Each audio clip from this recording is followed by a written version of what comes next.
2020 में चुनाव लड़ा, आपने मुझे खूब आशीर्वाद दिया, इतना आशीर्वाद दिया कि दिल्ली का मालिक, दिल्ली का डिप्टी सीएम, शिक्षा मंत्री, शराब मंत्री, वो हारते हारते बचा। और उसका हार कितनी, वो जीत तो गया पर वो मेरे हार के चर्चे उसके जीत से ज्यादा थे, आपको पता होगा। और वो इतने बड़े चर्चे थे कि 5 साल तक वो क्षेत्र में नजर नहीं आया, और जब 2025 का चुनाव आया तो सीट छोड़ के भाग गया और भगोड़ा घोषित हो गया। आज दिल्ली में साफ पीने का पानी नहीं है, सोसाइटी में हम रहते हैं पर आज गंदा पानी हमारे घरों में आता है, सीवर सारे ओवरफ्लो है, चारों तरफ गंदगी का आलम है, कूड़े के ढेर लगे हुए।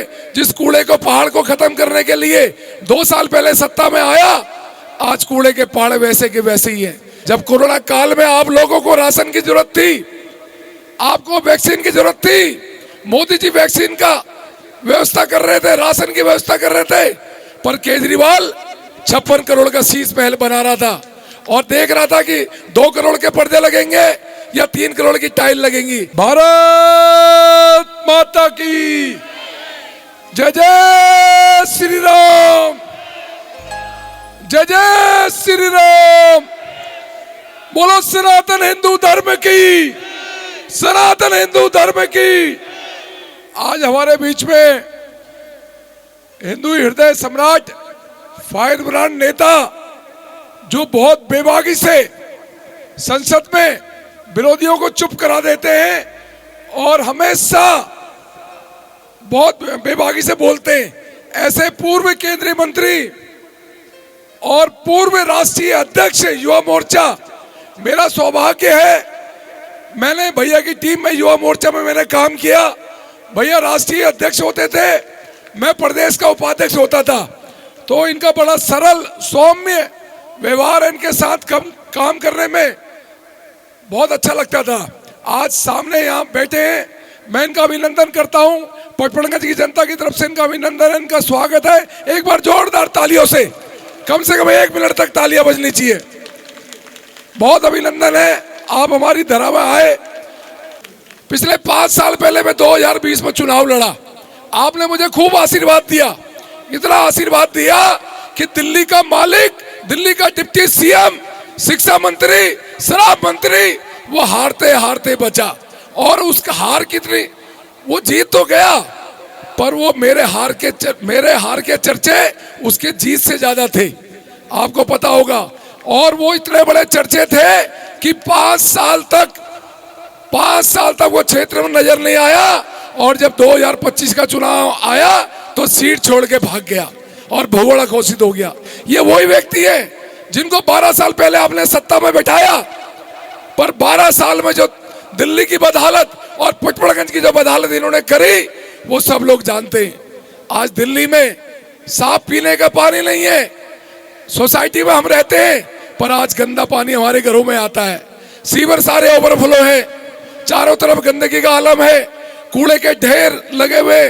जिस कूड़े को पहाड़ को खत्म करने के लिए 2 साल पहले सत्ता में आया, आज कूड़े के पहाड़ वैसे के वैसे ही हैं, चारों तरफ गंदगी का आलम है, भ्रष्टाचार चरम सीमा में है।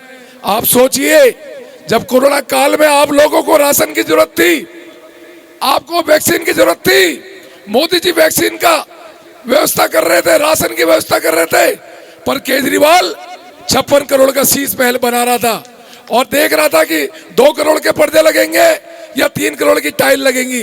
जब हमारे घरों में एक वक्त की रोटी के लिए हम मोहताज थे, कोरोना काल में हम डरते थे, उस टाइम शराब मंत्री मनीष सिसोदिया शराब की पॉलिसी बना रहा था।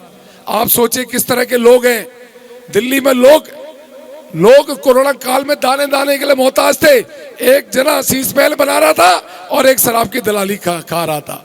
आप सोचिए, सत्ता में इन लोगों को बैठाया, आज जब आप लोगों को इनकी जरूरत थी, पर किसी दिन भी सिसोदिया क्षेत्र में नहीं आया। क्या आया सिसोदिया कभी क्षेत्र में? कभी आपने देखा?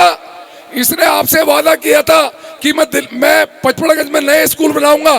क्या कोई नए स्कूल बने? क्या कोई नया मल्टी कॉम्प्लेक्स बना? क्या कोई समुदायिक भवन बना? क्या कोई लाइब्रेरी बनी? क्या कोई बड़े बुजुर्गों के लिए खेल के लिए कमरे बने? क्या बने क्या?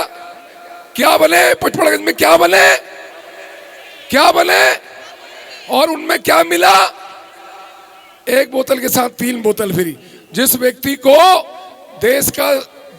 को दिल्ली का शिक्षा मंत्री बनाया, पहली बार हुआ देश के इतिहास में, जो आदमी शिक्षा मंत्री था जिसने किताब देने की बात करी थी बच्चों को, और उसने बच्चों के हाथ में, एक हाथ में किताब पकड़ाई और दूसरे हाथ में बोतल पकड़ा दी। इससे बड़ा दुर्भाग्य कुछ नहीं होगा। मैं इतना निवेदन करता हूं, नरेंद्र मोदी जी के अगुवाई में आज हम चुनाव लड़ रहे हैं। विकास की एक नई गाथा दिल्ली तैयार है उसको करने के लिए। दिल्ली 12 साल से दिल्ली तराई माम कर रही है। आप जिस दिल्ली में हमें गर्व होता था, जो दिल्ली दिल वालों की कही जाती थी, पर आज 12 सालों में दिल्ली की इतनी बदहाली हुई कि हमें अब शर्म आती है, हमें बोलने में भी शर्म आती है कि हम दिल्ली में रहते हैं, जहां सांस लेने में भी आपातकाल है।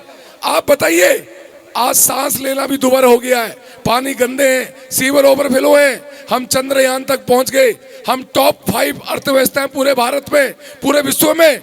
पर दिल्ली का दुर्भाग्य है, दिल्ली के लोग आज भी पानी के लिए तरस रहे हैं, दिल्ली के लोग आज भी सीवर के लिए तरस रहे हैं। आप सोचिए किस तरह की दिल्ली इन्होंने बनाई, चारों तरफ गड्ढों का आलम, चारों आधे से ज्यादा मंत्री शराब की दलाली में जेल, जिसका मुख्यमंत्री शराब की दलाली में जेल, जिसका डिप्टी सीएम जेल में, जिसका स्वास्थ्य मंत्री जेल में, जिसके दर्जनों मंत्रियों के ऊपर छेड़छाड़ के आरोप, रेप के आरोप। क्या ऐसे लोग चाहिए दिल्ली में? क्या ऐसे लोग चाहिए? आपको याद करना चाहिए, पुराना भी याद करें, 2020 में जो दंगे कराए थे, दंगों का भी अभी जख्म भरा नहीं है। 2020 में याद है किसी को दंगे हुए थे? याद है किसी को? जाफराबाद में जो दंगे कराए थे उसमें ताहिर हुसैन इन्हीं का आदमी था। और आपको बता दूं, ये आतिशी मालिना वही है जिसने अफजल गुरु, जिसको फांसी देती थी, उसको क्षमा याचिका के लिए इसके माँ बाप सबसे पहले सुप्रीम कोर्ट में गए उसकी क्षमा याचिका रोकने के लिए। ये सेम का विषय है, सेम का विषय है। जिस अफजल गुरु ने संसद में हमला किया, जो आरोपी था, जिसको फांसी तय थी, पर ये आतिशी मालिना, ये वहां इसके माँ बाप जाते हैं और वो फांसी में रोक लगाने के लिए अपील दायर करते हैं। हमें पहचानना होगा, जब जवाहरलाल नेहरू यूनिवर्सिटी में भारत तेरे टुकड़े होंगे इंशाअल्लाह जब लगते हैं नारे, तो उन लोगों के ऊपर कार्रवाई करने के लिए 4 साल तक फाइल सिसोदिया केजरीवाल रोकता है। अभी हमने 26 जनवरी का पर्व मनाया बड़ी धूमधाम से। आपको याद दिला दूं, 26 जनवरी के टाइम आज से 6 साल पहले 26 जनवरी को भी रोकने का काम किसी ने किया था तो इस केजरीवाल ने किया था। ये कम्युनिस्ट लोग हैं, देश विरोधी लोग हैं। और 26 जनवरी के पावन पर्व को हम कल मना रहे थे। आपको ये भी याद दिला दूं, हमारे सेना के जवान सर्जिकल स्ट्राइक करके पाकिस्तान में आते हैं, वहां के लोगों को घर में मार के घुस के मारते। पूरा विश्व आइडेंटिफाई करता है कि ये हुआ है, पर दिल्ली का ये मालिक जो बैठा है ये कहता है सर्जिकल स्ट्राइक का सबूत लाओ, एयर स्ट्राइक का सबूत लाओ। क्या ऐसे लोगों को सत्ता में लाना चाहिए क्या, जो हमारे सेना का अपमान करते हैं? लाना चाहिए क्या? जो दिल्ली में दंगे कराए लाना चाहिए क्या? जो शराब के ठेके खोले दिल्ली में लाना चाहिए क्या उन लोगों को? जो मौलानाओं को 18,000 रुपए दे और मंदिर के पुजारियों को 1 रुपया ना दे, क्या ऐसे लोगों को लाना चाहिए क्या? आज मोदी जी सबका साथ, सबका विश्वास, सबका विकास लेकर चल रहे। जो देश में जो स्कीम आती है वो सब वर्गों को मिलती है, पर क्या दिल्ली में मिलती है क्या सबको? राम मंदिर का विरोध करते हो, कहते हो यूनिवर्सिटी बना दो, पर दिल्ली में 100 करोड़ का हज हाउस बनाते हो। ये कौन सी दोहरी नीति है? तो ये सोचने का विषय है। और मोदी जी ने कह दिया है, जिस दिन दिल्ली में भाजपा की सरकार आएगी, डबल इंजन की सरकार होगी, उस दिन महिला सम्मान निधि 2500 रुपए बहनों के खाते में महिला सम्मान निधि आएगी। ये मोदी जी का वादा है। और मोदी जी ने कहा है कि 70 साल वालों की पेंशन, बहुत सारे 70 साल के बुजुर्ग यहाँ बैठे हुए हैं, उनकी पेंशन के लिए कहा है कि 2500 से 3000 पेंशन होगी। और 60 साल वालों की पेंशन 2000 से लेकर 2500 पहुंचेगी। और जो पिछले 10 सालों से जो दिल्ली में पेंशन बंद है, उस पेंशन को पहली कैबिनेट की बैठक में खोला जाएगा। और 70 साल वालों के लिए 10 लाख रुपए का मुफ्त इलाज, ओपीडी फ्री, और हर परिवार के हर व्यक्ति को 10 लाख का इलाज मुफ्त मिलेगा।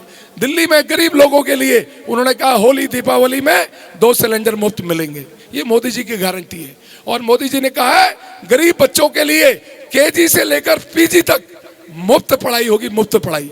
ये मोदी जी की गारंटी है। जब मित्रों मोदी जी इतनी गारंटी दे रहे, क्या ऐसे फिर भी हमें ऐसे लोग चुनने चाहिए क्या? चुनने चाहिए क्या? तो आप सब लोग अपने बेटे को आशीर्वाद दें। अच्छा सच बताना, 5 साल 2020 में मैं चुनाव हारा और 25 तक मैं कितनी बार आया हूँ आपके यहाँ? गिनती है आपको कितनी बार आया हूँ? बहुत बार आऊंगा, आपके बीच में आया हूँ ना। तो इस बेटे को इतना आशीर्वाद दे दो, इतना आशीर्वाद दे दो कि 5 तारीख को कमल खिले और 8 तारीख के बाद आपके घरों में साफ पानी आए। और जब पवन वासुदेव जी जो लड़ाई लड़ रहे हैं आपकी सीवर की, पहली बार देख रहा है मुझे कि सोसाइटी के भी सीवर जाम है। चलो कॉलोनी के तो होते थे, पर सोसाइटियों के भी सीवर जाम हो गए। आप सोचो क्या दिल्ली, अगर 5 साल और रह गए ना ये लोग, तो दिल्ली दलदल में फंस जाएगी और दलदल में सब फंस जाएंगे। तो मेरा आप सभी से निवेदन है, आज आप अपने बेटे को आशीर्वाद दें। मैं आपको विश्वास दिलाता हूँ इस क्षेत्र के विकास के लिए काम करूँगा। निगम पार्षद के तौर पर विनोद नगर के कई लोग यहाँ पे आए हैं, ऊना सोसाइटी के उधर के वाले। मेरा स्टाइल पता आपको काम करने का, मैं जो कहता हूँ वो करता हूँ। मैंने अपने पार्कों में गुंडागर्दी खत्म करी तो यहाँ भी करूँगा। मैंने सारे हिंदू त्योहारों में अपने यहाँ दुकानें बंद करता हूँ मीट की, तो यहाँ भी करूँगा। और रात को जो बहनें पार्कों में जाने में डरती थी, मैंने एक सुंदर अच्छा माहौल दिया। आज बहन बेटियां पार्कों में रात को जाती है घूमने। आप सभी का मैं धन्यवाद करता हूं। तो जैसा कि आप देख सकते हैं कि अनुराग ठाकुर इस वक्त पहुंच चुके हैं और यहाँ पर जो है जनसंवाद करेंगे। तो यहाँ पर आप देखिए लोगों में भारी उत्साह देखने के लिए मिल रहा है अनुराग ठाकुर को लेकर। तो ये अनुराग ठाकुर पहुंच चुके हैं और स्टेज की तरफ अब जा रही हैं, जहां से वो जनसंवाद करते नजर आएंगे।